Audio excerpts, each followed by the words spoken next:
Magandang araw po sa inyo. Ako po ay si Miara J.D. Aguila at magbabasa po ako sa mga librong mga bata. Ito po ay Tagalog at English. Ang total po ay Superwoman si Inay. Sa English naman ay Mommy is Superwoman. At nakalimutan ko po pala sabihin po sa inyo. At huwag nyo kalimutan mag-subscribe. Ayan. Sa mga bata po ang nanonood, pwede nyo po sa mga bata panonood din ito.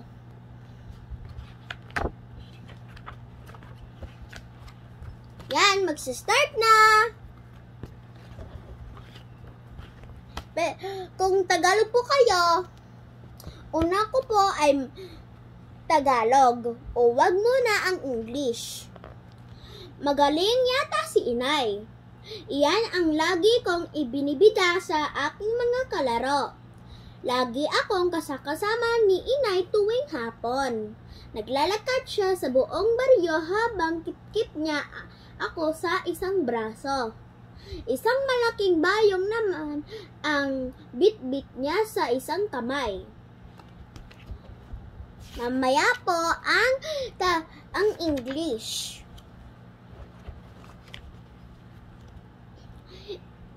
Kilala si Inay ng mga taga sa amin. Doris! Laging tawag sa kanyang mga suki niya. Kilala ang Inay ko dahil marunong siyang mag-manicure at pedicure. Pero hindi lang naman doon siya kilala dahil sa malaking bayong na dala-dala niya. Sari-saring damit at minsan naman ay mga sapatos ang naroon para itinda niya.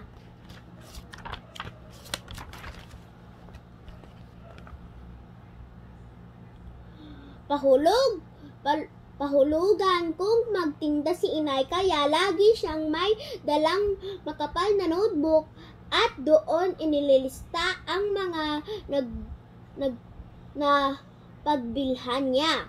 Kaya laging maraming pera si Inay. Dahil hindi siya napapagod sa pagtitinda. Ang galing-galing na naman ang ni Inay. Next po. Sorry po. Hindi ko po kasi mabasa ng maayos. Bata pa lang po ako. Sorry po, di ko po nasabi po agad. At ako po ay marunong magbasa at tinuturuan ko po ang lahat ng mga pinsan ko paano magbasa. At yung aking pinsan na si Talia, siya po ang aking tinuturuan paano magpakilala sa kanyang mga kaklase kapag nag-grade 1 na siya kasi kinder pa lang siya. At ako po ay si Miara at pwede nyo po akong tawagin Basha. Kasi po marunong po na ako magbasa kapag grade 1 na po tsaka kinder. Kasi po online class po kasi ako po dati nung Bixby Knowles po ako napasok. At 8 years old na po ako. Mag-grade 1 sa taon. At magsimula na!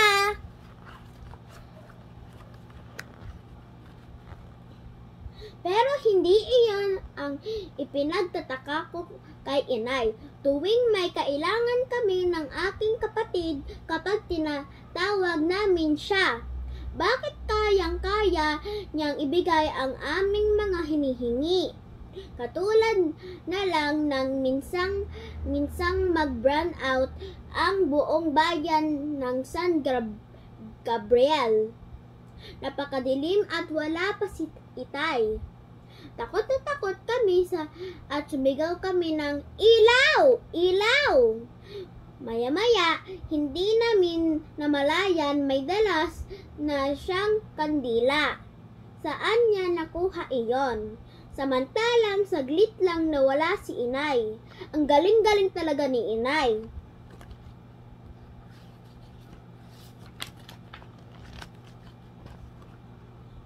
Noong nagkasakit ako, nakatulog ako sa sobrang taas ng aking lagnat. Parang rapido na itinakbo ako ni inay sa hospital. Ang dinig ko na sinabi ng doktor, mabuti na lang daw nadala kaagad ako sa hospital at naagapan, kung hindi baka may masamang nangyari sa akin. Ay, superwoman yata si inay. Lumilipad din kaya siya? Ang galing-galing talaga ni inay.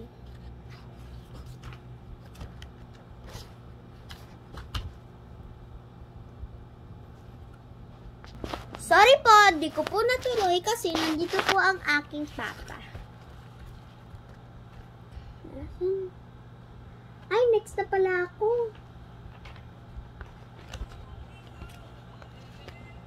Minsan naman, nangailangan si Ate Jenny ng kabibe para sa isang project niya sa paaralan.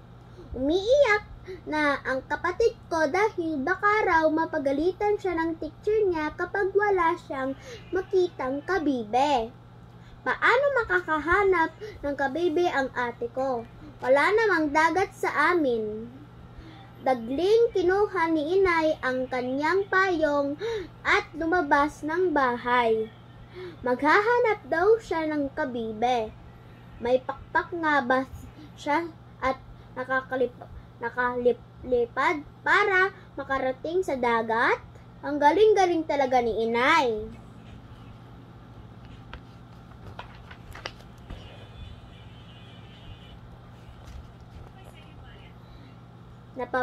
Napansin ko kahit ano ang project ng kapatid ko, kapag hindi siya makakita ng mga kailangan niyang gamit, si inay palagi ang nakahahanap. Kagaya ng balat ng itlog, ng mga larawan ng mga hayop, prutas at kung ano-ano pa na ipinahahanap ng kanyang teacher para daw sa mga album. Ang galing-galing talaga ni inay.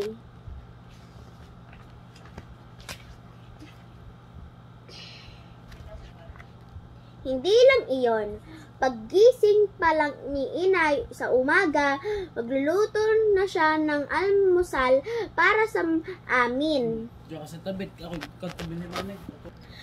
Sorry po, di ko po natuloy ulit. Tuloyin po natin agad para matapos na.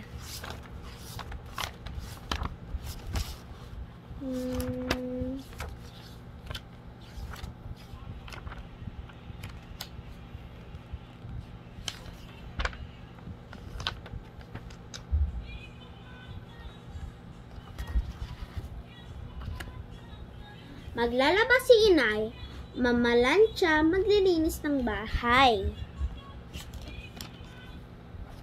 Magluluto si inay ng pananghalian at hapunan. Magpa-manicure, magpe-pedicure at magtitinda pa ng mga damit at sapatos. Parang hindi napapagod si inay. Ang galing-galing talaga ni inay.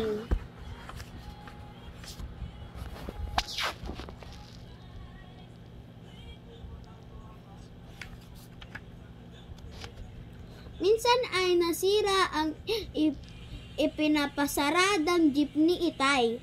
Doris, kukulangin tayo ng pera. Baka walang baon si Jenny ng 1 linggo at wala tayong ipambayad sa kuryente dahil nasira at nasa talyer ang jeep. Sabi ni Itay, ako nang bahala.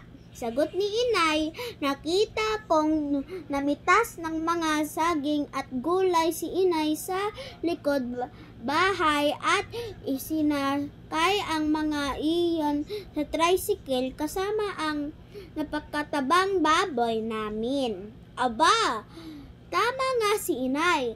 Nakabayad kami ng kuryente at may baon na si Ate Jan si ate para sa buong linggo. Ang dinig ko'y ipinagbilin ni inay sa bayan, ang mga isinakay pa niya sa tricycle. Ang galing-galing talaga ni inay.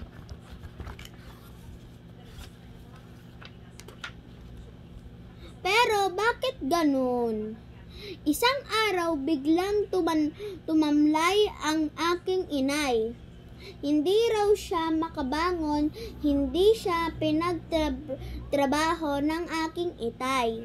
Si itay ang gumagawa sa mga gawaing bahay at ang inay ko naman ay palaging nakahiga. May sakit ba ang inay ko? Walang akong sakit, anak.